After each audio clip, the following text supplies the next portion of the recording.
Tāds jūtas. Kas tas tāds forši? Tāds skriptēļ tur ir atklāja. Ko īvers ielēja? Kaut kāds makros.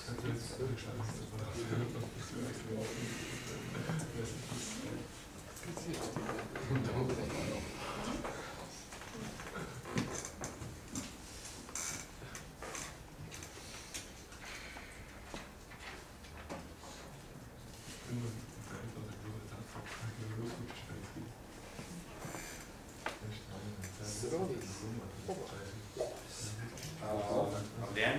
Mani sauc Doms, un es savā nelielajā prezentācijā pastāstīšu jums par Fēliks Baumgartneri un viņa lecienu no kosmosa, jeb augstākajiem stratosfēras slāņiem. Un viņa mēģinājumu uzstādīt, lai pārspētu vairākus rekordus.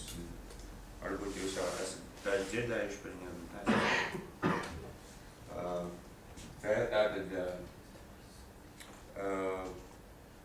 jūs varētu nedaudz pastāstīt arī viņu pašu. Viņš dzīvis ir Austrijā 1979. gadā, un viņš jau visu savu karjeru ir veicis neskaitāmus ekstrēmus lēcienus no pasaulē populārām celtnēm, pie skaitā arī Kristus statuju Rio de Janeiro.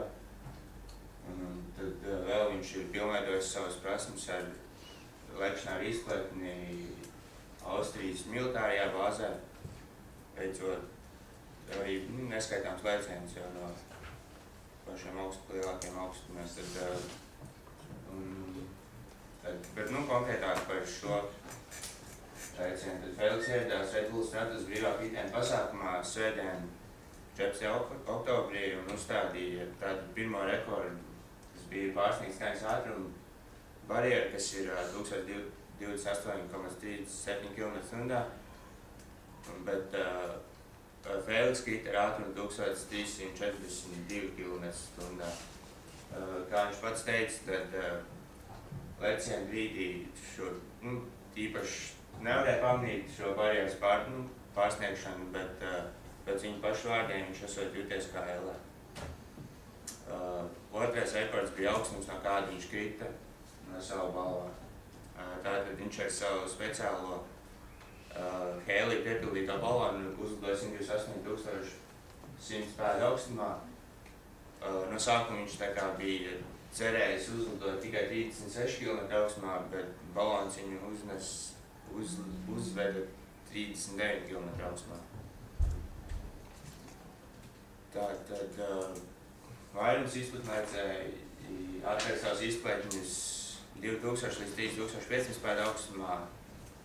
Tad daudz cilvēku nesaprot, kāds izdevās Fēliksam -65 grādos, bet tikai ar tādu ātrumu. Kā viņš pats teica, arī viņa speciālajā šajā gaisa spiediena tērpā, kurā viņš bija, radās arī tādas problēmas, ka īsti nedarbojās tās siltuma iekārtas, un tāpēc arī tās bija tā kā papildus problēmas. Un vēl tā bija tāda problēma, gaisā neizvērt mums ārkās 10 līdz 20 sekundžu ilgi griešanās ap savu asi. Par laimi kontroli tika atgūta. Savā pretējā gadījumā Fēliksam varēja iestāties arī bezsamaņā pat nāvi.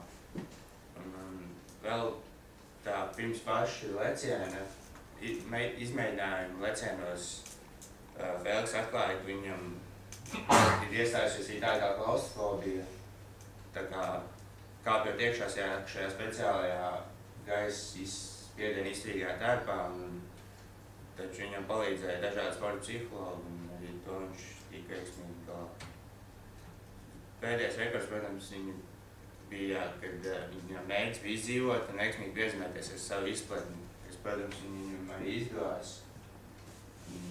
Izpletni viņš atvēra tikai 100 pēdas pēc rekorda ātruma sasniegšanas, viņš piezemējās kaut kur Jaunmeksikā. Secinājumu tagad viņš noteikti būs viens no populārākiem cilvēkiem pasaulē šogad. Projekts tika gatavots 7 gadus. Protams, pēc šī lēciena bija milzīgs gandarījums un atvieglojums sajūta. Arī šī lēciena rezultāti ienesējuši dažādas inženieris, fiziķis un ārsts, kas ir ieguvuši ļoti svarīgus faktus, datus un ar ko veikt turpmākus pētījumus. Paldies!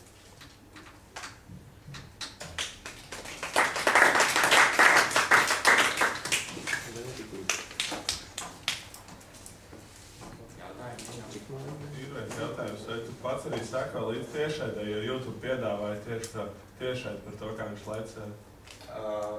Ja godīgi nē, es tikai pamanīju to, ka YouTube zem bija nedarbojās, bet tas, jā, to sakrā bija, vai nebija tas sakrā. Bet es tiešraidi neredzēju, protams, video, kas man apskatījās.